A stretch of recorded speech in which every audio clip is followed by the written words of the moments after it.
Alright. Now, I am very much meal prepping for the next 2 days while making a video because I'm feeling a little lazy. And today is going to be a busier day. It is a cleaning day, and I'm not trying to miss out on any of the video productions for the channel while writing. So, seeing how I'm going to designate my full writing block as my writing block, you're going to get this angle and see me constantly in and out of the screen. But hey, welcome to Millenia. I am your host, the Millenia Mailman, here today. Be you an entity of any number of the coils, man, woman, child, spirit, creature, demon, native, migrator, or even innovator into the lands, by all means, you're welcome, for I am your host, and I'll be world building here long after you've already begun to acclimate and fit in. So sit back, relax. It is a white tea tourism Tuesday, and I'm getting into it. So the topic for today is more so an aspect of how I have chosen to prioritize, because there are points where I very much go against this aspect and writing style, but I prioritize the writing style of the male and female characters in this particular manner because of an experience and conversations I've had with other people. Now, a long bit ago, yes, this is the multi-binder. A long bit ago, I went to a writers' convention, and I talked with a few of the well-known authors that attended that convention as well.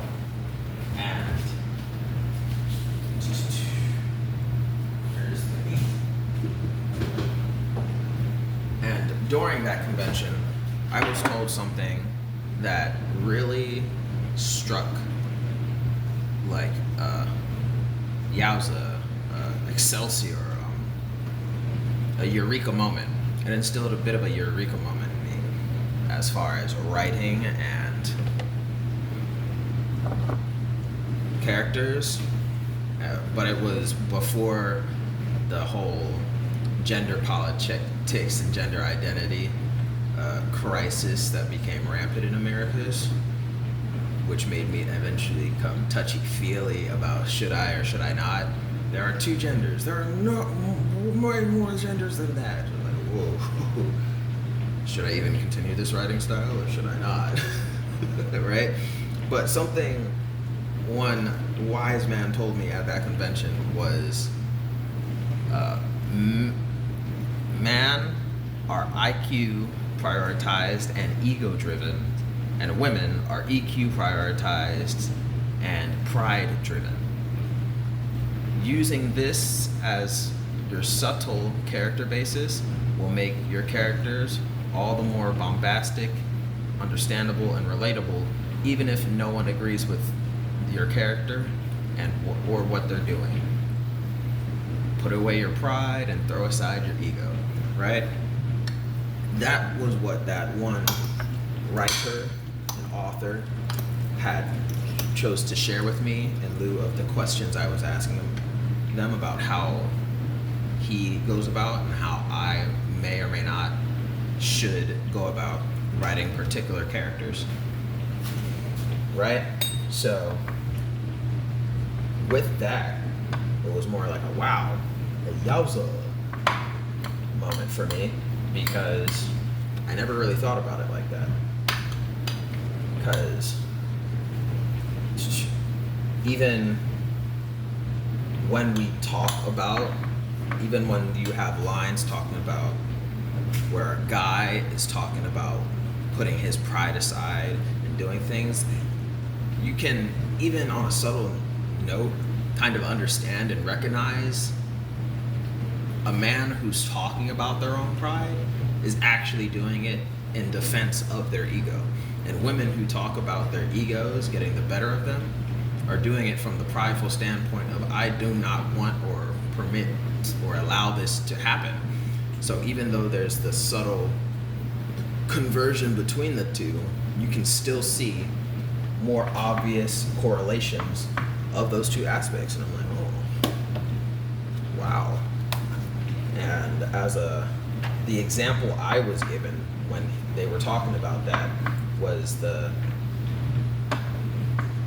dichotomy, I believe it is, of the connection between the two characters of Guts and Griffith from the very much loved series of Berserk, and which had so much vulgarity in it, where both Griffith and Guts had a whole lot of egos that they needed to get past and work through and go over, and or conform to, that developed them into making the decisions they've made, right?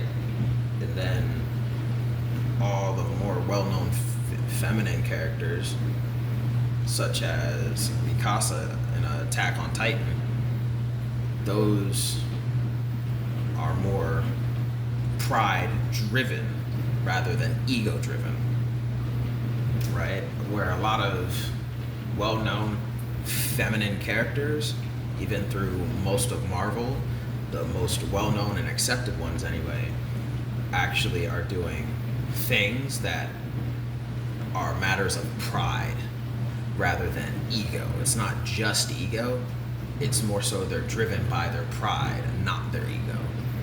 Put your ego aside, put your pride aside. Put aside, what is the quote? Put away your pride and throw aside your ego, right? And that's important because it addresses the masculine and the feminine needs to put aside your respective things. So men who are prioritize IQ, logic, end up getting driven to do things based on their egos.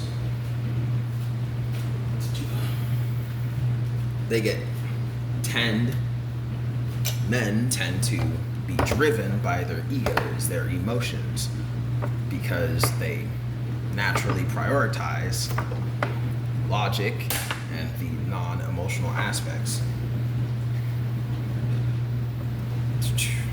That's a good one.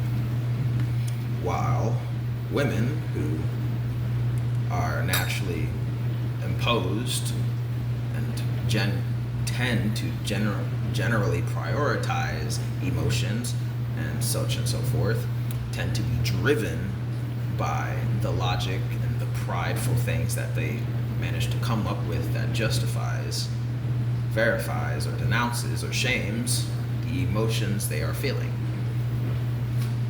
So when you think about it, writing your character from that particular aspect, that when you want to write a well-received or a well-acknowledged and acclaimed male or feminine character, you need to go by these aspects, right? And I really had to test myself on and quiz myself, and really develop my understanding of that when I made an intersex character that was neither male or female. And I really, throughout their chapters, had to flip-flop between my writing styles of, are they displaying a more feminine aspect and traits right now, or do I want them to display and attribute more masculine role and a more masculine mindset, right? So that was a real test of my patience and my applicability to see if I am understanding it right. So I did my best. And when I actually ended up showing it to people, because after this convention, I never met or talked with that particular guy again. But when I did write a lot of characters moving forward in this particular style, that men are logic and IQ prioritized while being ego driven, and that women are more EQ prioritized and pride driven. right? I took that wise man's words and went on with it. So when I finally finished writing that character and I kind of peer reviewed, had it peer reviewed, they're like, I can see it, I really like it, I really understand, I really connect with this character. Great. I did a semi good enough job here in order to have this character well received. Because a lot of people will tell you, depending on your work, depending on your style, you might just want to make all your characters more logic based or emotional based. Like if you want a high techno society, just make everyone emotionless beings that prioritize logic. Okay? And then if you want a more fairy-esque world and society, make everyone more emotionally charged. Where that kind of makes sense, but even then, in order to actually make well-received male and female roles in there, you still have to, what's driving them to base that decision? Or are we just going to say that the society at large and both of those communities and aspects are what drives them to be that way? And there's like a basis, an argument to be had in both ways of that.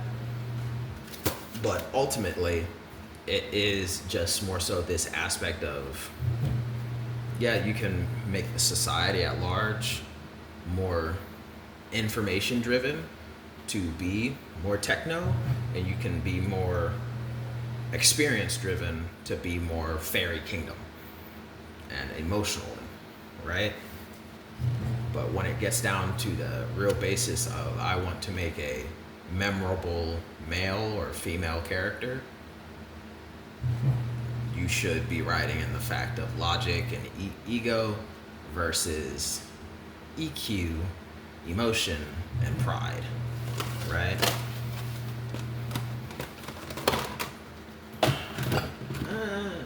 Everything's falling. So, from that standpoint, I think I did pretty good. I liked what I did.